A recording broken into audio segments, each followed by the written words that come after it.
જય હિન્દ, જય ભારત મિત્રો. સ્વાગત છે તમારું નવા વિડીયોની અંદર. આ વિડીયોની અંદર આપણે પ્રધાનમંત્રી કિસાન માન ધન યોજના વિશે ચર્ચા કરવાના છીએ. આ યોજના અંદર ખેડૂતોને સરકાર દ્વારા 3,000 રૂપિયાનું પેન્શન છે એ મળવાપાત્ર છે.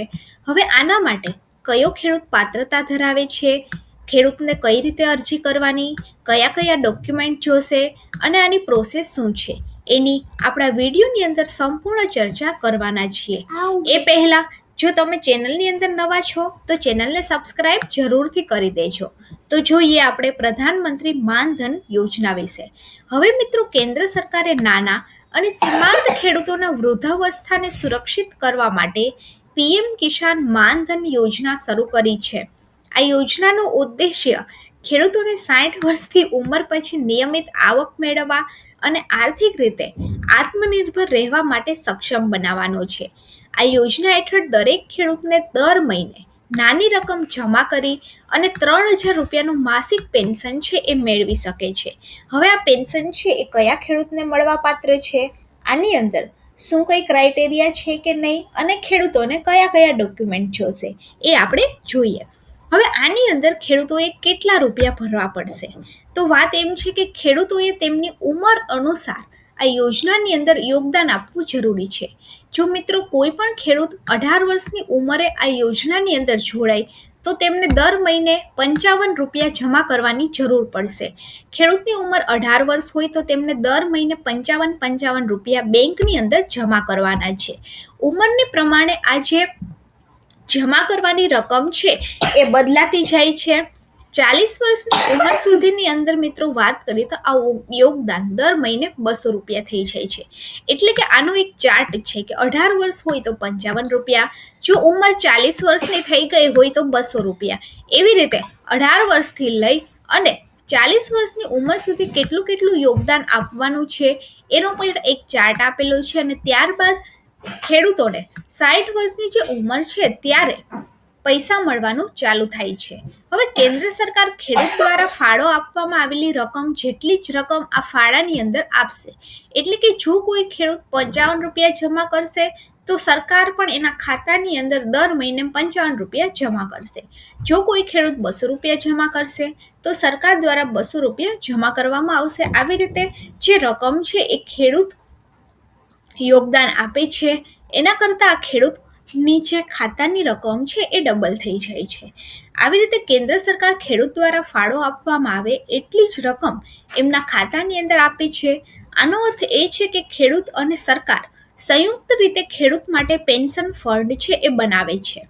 પાત્રતા અને શરતોની આપણે વાત કરીએ તો આ યોજનાની અંદર 18 થી લઈ અને 40 વર્ષની વયના અને વધુમાં વધુ જેની પાસે 2 હેક્ટર જમીન એટલે કે 5 એકર જમીન છે એ ખેડૂત આ યોજના માટે અરજી કરી શકે છે અને પૈસા પણ જમા કરાવી શકે છે. ફક્ત એવા ખેડૂતો જ ભાગ લઈ શકે છે કે જેઓ આવકવેરો ભરતા નથી, એનપીએસ, ઈપીએફઓ અથવા તો ઈએસઆઈસી જેવી કોઈ પણ અન્ય પેન્શન યોજનાનો લાભ પણ મેળવતા નથી. આની અંદર જે મોટા ખેડૂતો છે એ લાભ નથી લઈ શકતા કે જેમની પાસે 2 હેક્ટર કરતાં વધારે જમીન છે, જેમની જમીન 2 હેક્ટર કરતાં ઓછી છે અને જેમની આવક પણ ઓછી છે, સરકારી યોજનાનો લાભ નથી લઈ રહ્યા અથવા તો ઘરની અંદર કોઈ પણ સરકારી નોકરી નથી કરતું, એવા ખેડૂતો આ યોજનાની અંદર પોતાનું યોગદાન આપી અને દર મહિને 3,000 રૂપિયાનું નિશ્ચિત પેન્શન છે એ લઈ શકે છે. હવે આની અંદર અરજી કેવી રીતે કરવી, તો કે આ યોજનાનો લાભ લેવા માટે ખેડૂતોએ તેમના નજીકના સીએચસી સેન્ટર કે જેને આપણે કોમન સર્વિસ સેન્ટર કહીએ છીએ, સામાન્ય સેવા કેન્દ્ર, એના ઉપર અરજી કરવી પડશે. ત્યાં જઈ અને ખેડૂતોએ પોતાનું આધાર કાર્ડ, બેંક ખાતાની વિગતો, જમીનના દસ્તાવેજો સબમિટ કરવા પડશે. આ બધી જ માહિતી ચકાસ્યા પછી ખેડૂતોને પેન્શન ખાતું, એક પેન્શન ખાતું છે આપવામાં આવે છે અને ત્યારબાદ ખેડૂતો નિર્ધારિત ઉંમર સુધી માસિક યોગદાન છે આપવું પડે છે.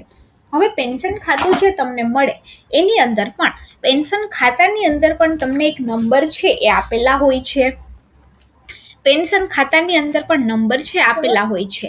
ખેડૂતોને પેન્શન ખાતું છે એ જમા કરવામાં આવે છે અને ડોક્યુમેન્ટ જમા કર્યા પછી ખેડૂતનું એક આઈડી કાર્ડ છે એ બની જાય છે અને આની અંદર ખેડૂતને પોતાના યોગદાન મુજબ ₹55 જમા કરવાથી ₹3000 પેન્શન છે એ દર મહિને મળતું રહેશે.